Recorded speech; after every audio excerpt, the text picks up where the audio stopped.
நாங்க சென்னையிலேருந்து கோயம்புத்தூருக்கு போன பிறகு, அங்க நம்ம போனதுக்கான நோக்கம் வேற. நம்ம ட்ரீட்மெண்ட்டுக்காகவும், அப்புறம் இந்த யோகா கிளாஸ் அது இதுன்னு சொல்லிட்டு நெறைய காரணங்களோட போயிருந்தோம். ஆனா, அங்க போன பிறகு நெறைய இடம் சுத்தி பார்க்கறதுக்கு இருக்குன்றதுனால, நாம அதுல 1, 2 இடமெல்லாம் போய் பார்த்தோம். ஆனா, எல்லா இடத்தையும் அங்க என்னென்ன சுத்தி பார்க்கறதுக்கு இருக்கோ, அந்த எல்லா இடத்தையும் நம்மளால கவர் பண்ண முடியல. அதுக்கான போதுமான நேரமும் இல்ல. அது நம்மளுடைய நோக்கமும் இல்ல. ஆனா 1, 2 இடம் நம்ம பார்த்தன்றத நான் இந்த வீடியோல ஒரு 3 இடம் நான் உங்களுக்கு குறிப்பா நான் இந்த வீடியோல ஷேர் பண்றேன். எந்தெந்த இடத்துக்கு போயிருந்தேன்னு சொல்லிட்டு. அண்ட் எதுக்காக அந்த இடம் போகணும் அப்படின்றதும் நான் உங்களுக்கு காரணம் சொல்றேன். ஆ இது இல்லாம நான் என்ன சொல்ல வரேன்னா, இந்த வீடியோல நான் சொல்லக்கூடிய இடத்துக்கான போதுமான கிளிப் நான் எடுக்கல. அதனால நீங்க பெருசா வீடியோ கிளிப்ப நீங்க கன்சிடர் பண்ண வேண்டாம். சும்மா ஃபோட்டோஸ் அது இதுன்னு தான் போட்டிருக்கேன். நீங்க இன்ஃபர்மேஷன் மட்டும் கேட்டீங்கன்னா, ஏதோ ஒரு வகையில உங்களுக்கு கண்டிப்பா யூஸ்ஃபுல்லா இருக்கும்னு நான் முழுமையா நம்புறேன். அது மட்டும் இல்ல, ஒரு இடத்துக்கு போறதுக்கு முன்னாடி முடிஞ்ச வரைக்கும் அதோடைய அந்த டீட்டெயில்ஸ் எல்லாம் தெரிஞ்சு வச்சுக்கங்க. அந்த இடம் எங்க இருக்கு? அந்த இடத்த சார்ந்த வரலாறு என்ன? இல்ல அந்த இடம் எதுக்காக போணும்? இல்ல நமக்கு என்ன பலன் கிடைக்கும்? அப்படின்றதெல்லாம் கொஞ்சம் தெரிஞ்சு வச்சுக்கங்க. ஆனா ஒண்ணு, இந்த வரலாறெல்லாம் நீங்க தெரிஞ்சுக்கும்போது, இப்ப YouTubeலயோ இல்ல மத்த இடத்துலயோ ரெஃபரன்ஸ்லாம் நீங்க எடுத்து நீங்க பார்க்கும்போது, நெறைய பேரு நெறைய விஷயங்கள் சொல்லுவாங்க. அத அப்படியே முழுசா நம்பிட்டு நீங்க போகக்கூடாது. ஏன்னா, அன்னைக்கு இருந்த காலத்துல நடந்த சம்பவம் வேற. இன்னைக்கு நம்ம கேட்கிற அது அந்த அந்த சம்பவத்த பத்தி இன்னைக்கு கேட்கும்போது, நமக்கு சொல்ற கதைகள் வேற. எல்லாமே மாறியிருக்கும். அதனால நீங்க இத அப்படியே நம்பக்கூடாது. ஆனா ஒரு தெரிஞ்சு வச்சுக்கலாம். அத நான் ஏன் இப்படி நான் நம்பக்கூடாதுன்னு சொல்றேன்னா, அதுக்கான காரணம் நான் உங்களுக்கு இந்த வீடியோல கடைசியில சொல்றேன். ஓகே. இப்போ நம்ம ஃபர்ஸ்ட் இந்த மருதமலை முருகர் கோயில் பத்தி பார்க்கலாம். நாங்க சென்னையில இருக்கும்போது மருதமலை முருகர் கோயில் போனதே இல்ல. ஏன்னா கோயம்புத்தூருக்கே நாங்க இதான் ஃபர்ஸ்ட் டைம்ன்றதுனால. அதுலயும் என்னோட ஒய்ஃப் முருகருடைய தீவிர பக்தி இந்த அம்மா. அதனால ஒய்ஃப நான் முருகர் கோயிலுக்கு கூட்டு போனதுல எனக்கு ரொம்ப சந்தோஷம். நாங்க மத்தியானத்துக்கு மேல ஈவினிங் போல போனோம். அதனால அந்த ஈவினிங்ல அந்த வியூ ரொம்ப அற்புதமா இருந்தது. அங்கிருந்து அந்த இடத்துல இருந்து பார்க்கும்போது, கோயம்புத்தூர் சிட்டில இருக்கிற அந்த லைட்டிங் செட்டிங்லாம் பார்க்கறதுக்கு நல்லா சூப்பரா இருக்கும். அ நீங்க மருதமலை முருகர் கோயிலுக்கு போறதா இருந்தா, கண்டிப்பா அந்த காம்பவுண்டுக்குள்ளேயே அது பக்கத்திலேயே அந்த காம்பவுண்ட ஒட்டி இருக்கிற அந்த பாம்பாட்டி சித்தருடைய சின்ன கோயிலும் இருக்கும். அத மறக்காம கட்டாயம் நீங்க அங்க போயிட்டு வரணுன்றத நான் உங்களுக்கு வலியுறுத்துறேன். ஏன் சொல்றேன்னா, முதல் முறையா நாங்க மருதமலை முருகர் கோயில் போறோம். முருகர தரிசிக்கிறோம். அங்க கிடைக்காத அந்த வைப்ரேஷனும், அந்த பாசிட்டிவ் எனர்ஜியும் எங்களுக்கு அந்த காம்பவுண்டுக்குள்ள இருக்கிற இந்த சின்ன கோயில் சொல்றேன் இல்லையா? பாம்பாடி சித்தர் கோயில். அந்த கோயில் போயிட்டு நாங்க உட்கார்ந்து 2 நிமிஷம் அங்க கண்ண மூடி உட்கார்ந்தேங்க. அப்படி நம்ம உடம்ப அப்படியே மெய் சிலுக்குதுங்க. அதாவது அ பாசிட்டிவ் எனர்ஜி. அப்படி ஒரு வைப்ரேஷன் கிடைச்சது எங்க 2 பேருக்குமே. நாங்களே என்ன சொல்றது? ஷாக் ஆயிட்டோம். என்ன இவ்ளோ வைப்ரேஷன் இருக்கு இந்த இடத்துல? என்ன இப்படி ஒரு பாசிட்டிவ் எனர்ஜி இங்க இருக்கே! அப்படின்னு சொல்லிட்டு நாங்க ஆச்சரியமா பார்த்தோம் அந்த இடத்த. முதல் முறையா போகும்போது. அதனால அத நீங்க மிஸ் பண்ணிடாதீங்க. அந்த மாதிரி பாசிட்டிவ் எனர்ஜின்றது நமக்கு கண்டிப்பா வேணும், கிடைக்கணும். ஸோ இது இங்க இருக்கு. மருதமலையில பாம்பாட்டி சித்தர் கோயில்ல இருக்கு. இதனால நீங்க கட்டாயம் போயிட்டு வாங்க. அதுக்கப்புறம் நீங்க பாம்பாட்டி சித்தர்னா யாரு? அந்த கதைகள்லாம் நீங்க தெரிஞ்சுக்கிட்டனா, அந்த கதைங்கள நீங்க முழுசா எடுத்துக்காதீங்க. அதுல எது கட்டுக்கதையா ஆட் பண்ணியிருக்காங்க, இல்ல எது உண்மைன்றதெல்லாம் அத நீங்க பார்த்து தெரிஞ்சுக்கங்க. அது அப்புறமா நம்ம பேசிக்கலாம். 2வது இந்த இடம் மாசாணி அம்மன். இது பொள்ளாச்சியிலிருந்து ஒரு 20, 15 கிலோமீட்டருக்குள்ளேயே வந்துரும். ஆனமலை பக்கத்துல இருக்குன்னு சொல்லிட்டு. நாங்க பொள்ளாச்சி பக்கத்துல ஆழியார்லயே இருந்ததுனால, எங்களுக்கு மாசாணி அம்மன் கோயில் இன்னும் கிட்ட. மருதமலை கம்பேர் பண்ணும்போது. ஏன்னா, நாங்க டெய்லி காலை தூங்கி எந்திரிச்சு மாசாணியம்மன் கோயிலுக்கு வரலாம். அவ்வளோ டிஸ்டன்ஸ் தான் பக்கம்னு வச்சுங்களேன்.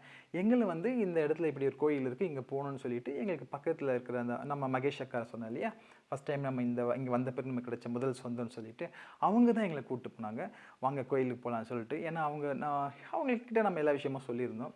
அதுல உங்களுக்கு இன்னும் குழந்தை இல்லன்னு சொல்லியிருக்கீங்க. இங்க நம்ம கோயிலுக்கு போலாம். ஆ எல்லாமே நல்லது நடக்கும் அப்படின்னு சொல்லிட்டு அக்காவுக்கு ஒரு நம்பிக்கை.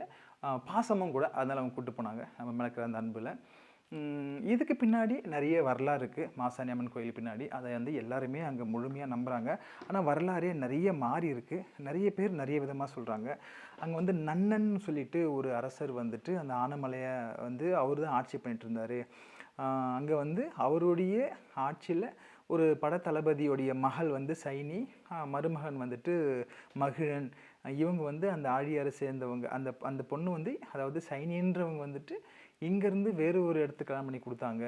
அங்க போன பிறகு, அங்க வாழ்ந்துட்டு மாசமா இருக்கும்போது, தன்னுடைய அப்பா வீட்டுக்கு, அதாவது இங்கேயே எங்க இந்த ஆழியார் சுத்தி இருக்கிற இந்த இடத்துக்கு வரம்போது, அங்கே வந்து ஒரு மாம்பழம் தான் இந்த கதையே. இந்த மாசாணி அம்மன் சுற்றி அந்த ஒட்டி இருக்கிற வரலாறே வந்து மாம்பழம் தான் ஆரம்பிக்கும். ஏன்னா இந்த ஃபர்ஸ்ட் நம்ம அந்த அரசர் சொன்னோம் இல்லையா, இந்த அரசருக்கு வந்துட்டு ஒரு சித்தர் வந்து ஒரு மாம்பழம் கொடுத்ததாகவும், அதை சாப்பிட்டு தூக்கி போடுன்னு சொன்னால் அவர் தூக்கி போடாமல் செடியாக மரமாக வளர்த்து பழம் வரும்னு வெயிட் பண்ணதாகவும், அந்த மரத்துலேருந்து கிடைச்ச ஒரே ஒரு பழத்தை வந்து அவர் தான் சாப்பிடணும்னு வெயிட் பண்ணி அதை வந்து காவல்லாம் போட்டு, அதை தவறுதலாக இந்த அம்மா சைனின்றவங்க சாப்பிட்டு அதுக்காக இவங்களுக்கு வந்து தண்டனை கொடுக்கறதாகவும், இதனால வந்துட்டு மரண தண்டனை கொடுத்ததுனால தன்னுடைய அதாவது யாரு அவங்க அப்பா சைனியோட அப்பா வந்து படைத்தளபதியா இருந்து அவர் வந்து தன்னுடைய மருமகனுக்கு அடுத்த நாட்டில் இருக்கிற சொல்லி மருமகன் வந்துட்டு அந்த அரசருக்கு சொல்லி அங்கேருந்து படையெடுத்து இந்த இந்த நாட்டு மேலே போர்லாம் நடந்து அதுக்கப்புறம் முடிஞ்சு இந்த மன்னனை கொன்னுட்டு அதுக்கப்புறமா இங்கேருந்து சைனியை வந்து கூட்டிட்டு காட்டு வழியாக போகும்போது அங்கே ஒரு அரக்கன் அங்கே வந்து இறந்துட்டாங்க இப்படின்ற ஒரு கதை வந்து ஒரு பக்கம் இருக்கும், வரலாறு சொல்லுது. இன்னொரு பக்கம் என்ன சொல்கிறாங்கன்னா, இந்த நன்னன் சொல்லிட்டு வாழ்ந்துட்டு இருக்கிற இதே அரசர் வந்து இந்த இடத்துல ஆனைமலையை ஆட்சி பண்ணிட்டு இருக்கும்போது வெளியூர்லேருந்து வந்த ஒரு வியாபாரியுடைய மகள் கணவன் அவங்க தான் வந்து இந்த மகிழனும் இந்த சைனின்றவங்க மாசமாக இருக்கும்போதே இந்த ஊருக்குள்ளே இந்த மன்னருடைய ஆட்சி அந்த பகுதிக்குள்ளே வந்ததாகவும், இங்கே வந்து இவங்க தவறுதலாக அந்த மாம்பழத்தை அதை நம்ம சொன்னோம் இல்லையா சித்தர் கொடுத்த இந்த மாம்பழத்தை இதை வந்து இந்த அம்மா வந்து தவறுதலாக இதை சாப்பிட்றதாகவும், இதனால் கோவப்பட்ட மன்னர் வந்துட்டு மரண தண்டனை கொடுக்கும்போது அந்த தண்டனையை எதிர்த்து ஏதேதோ போராடி பார்த்து முடியாத தன்னுடைய இந்த கணவன் இங்கே வந்தார் இல்லையா தனியாக அவர் ஒரே ஆள் வந்து இங்கே வந்து ஃபைட் பண்ணி மனைவி வந்து காப்பாற்றி கூட்டு போனதுனாவும் இப்படியெல்லாம் வந்து வேறு வேறு விதத்தில் வந்து இந்த கதைகள்லாம் இருக்கும். அதோடு இங்கே என்ன சொல்கிறாங்கன்னா அதுக்கப்புறம் இந்த கதையை முடிஞ்சு அவங்க வந்து இறந்துட்டாங்க, குழந்தைய மாசமாக இருந்து குழந்தையும் பிறந்துருச்சு, 2 பேருமே இறந்துட்டாங்க. இதெல்லாம் வரும் அந்த கதையில். இங்கே வந்து என்ன சொல்கிறாங்கன்னா இதோட இங்கே ஏன் போகணும் அப்படின்னு சொல்கிறாங்கன்னா நமக்கு குழந்தை பாக்கியம் கிடைக்குன்னு சொல்கிறாங்க. இன்னொன்று இந்த திருட்டு இல்லை பணம் வரல இந்த மாதிரி நம்மளை வந்து யாரையாச்சும் நம்ம வந்து என்ன சொல்கிறது நேரடியாக தண்டிக்காமல் இல்லை வந்து அவங்க நம்மக்கிட்ட மன்னிப்பு கேட்கணும், அதுக்காக நம்ம வந்து இங்கே மிளகா அரைச்சி இங்கே வந்து நீதிக்கல் மேலே பூசி அவங்க வந்துட்டு அந்த திருட்டு பொருள் நமக்கு கிடைக்கும் அப்படின்ற இந்த நம்பிக்கைலாம் இருக்குது. இந்த காரணங்களுக்காக நம்ம போகணுமா அப்படின்னு கேட்டோம்னா நம்ம அதை நீங்கள் பார்த்துக்குங்க.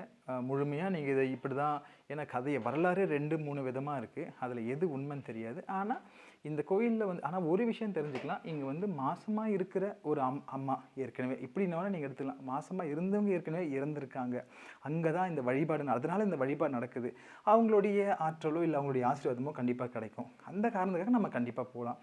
ஆனால் ஒருத்தரை தண்டிக்கிறதுக்காகவோ இல்லை ஒருத்தர் பழி வாங்கிறதுக்காகவோ இங்கே வந்து இந்த மிளகா அரைச்சி நீதிக்கல் மேலே பூசுது இதெல்லாம் எனக்கு உண்மையாக சொல்லணும்னா கொஞ்சம் நம்பிக்கை இல்லைன்னே சொல்லணும். இதுக்கப்புறமா வந்து நாங்கள் போன இடம் வந்துட்டு ஈஷா யோகா மையம். இதுவும் ஃபஸ்ட் டைம் தான் போகிறோம். ஈஷா யோகா மையத்தை வந்து நம்ம நிறைய சொல்ல முடியாது, ஏன்னா அதெல்லாம் நீங்கள் மற்ற வீடியோகள்லாம் பார்த்து தெரிஞ்சுக்குங்க. வீடியோஸ் 2 டைப்பாக இருக்கும். ஒன்று ஈஷா யோகா மையத்தை அவங்களே சார்ந்தவங்க நிறைய பேர் வீடியோ போடுவாங்க, இன்னொன்று அவங்க எந்த மாதிரி இந்த மையம் ஆரம்பித்தாங்க இல்லை வந்து ஜக்கி வாசுதேவ் யார் அந்த வரலாறு இல்லை அப்படிலாம் வந்து இன்னொரு டைப்பான வீடியோஸ் இருக்குது, அதெல்லாம் நீங்கள் அப்புறம் ரெஃபர் பண்ணிக்கங்க. பட் என்னுடைய கருத்து இல்லை நீங்கள் அங்கே போகணுன்னா ஏன் போகணுன்னு சொன்னால் அது ஒரு டூரிஸ்ட் பிளேஸ். ஈஷா யோகா மையன்றது ஒரு டூரிஸ்ட் பிளேஸாக நீங்கள் போகணும், போய் பார்க்கலாம். ஏன்னா அந்த சிவனுடைய உருவம் ரொம்ப அழகாக இருக்கும் பார்க்குறதுக்கு. ஆனால் என்ன சொல்கிறது கொஞ்சம் ஃபெசிலிட்டி இந்த பாத்ரூம் ஃபெசிலிட்டி கொஞ்சம் கம்மியாக இருக்க மாதிரி தெரிஞ்சது நாங்கள் போனப்போ. பட் இப்போ நிறைய மாறி இருக்குன்னு வச்சுக்கலாம். இந்த இடம் வந்து டூரிஸ்ட் பிளேஸாக நீங்கள் நினச்சி நீங்கள் போயிட்டு என்ஜாய் பண்ணிவிட்டு வரலாம். நீங்கள் சுற்றி பார்க்கறதுக்கு நிறைய இடம் வச்சுருக்கீங்கன்னா அதில் இந்த ஈஷா யோகா மையத்தையும் நீங்கள் அந்த லிஸ்ட்டில் ஆட் பண்ணிக்கோங்க. இதுவும் ஒரு நல்ல டூரிஸ்ட் பிளேஸு, இதை சுற்றி பார்க்குறதுக்கு நீங்கள் வரலாம், ஜாலியாக சுற்றி பார்த்துட்டு போகலாம். நாங்கள் அங்கேயே தங்கி இருந்ததுனால அங்கேயே கொடுத்துட மாட்டேதான் எங்களுக்கு இந்த இடம்லாம் ஈஸியாக இருந்தது. அதோட இப்போ நான் சொன்னது எல்லாமே நாங்கள் ஃபஸ்ட் டைமாக போனதுனால எங்களுடைய அனுபவத்தை நான் உங்களோட ஷேர் பண்ணியிருக்கேன்.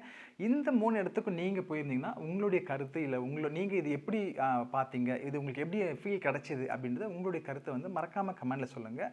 அதோட நம்ம சேனலோட இணைஞ்சிருங்க. இந்த வீடியோ கண்டிப்பாக உங்களுக்கு பிடிக்கும்னு நினைக்கிறேன். மறக்காமல் ஒரு லைக் பண்ணிவிட்டு உங்களுக்கு யாருக்காவது ஷேர் பண்ணணும், இந்த இடத்துக்கு போனால் இப்படி தான் ஒரு மைண்ட் செட்டில் போகணுன்றதுக்கு உங்களுக்கு யாருக்காவது நீங்கள் அனுப்பணும்னு நினச்சிங்கன்னா அவங்களுக்கு இந்த வீடியோ மறக்காமல் அனுப்பி விட்டுருங்க.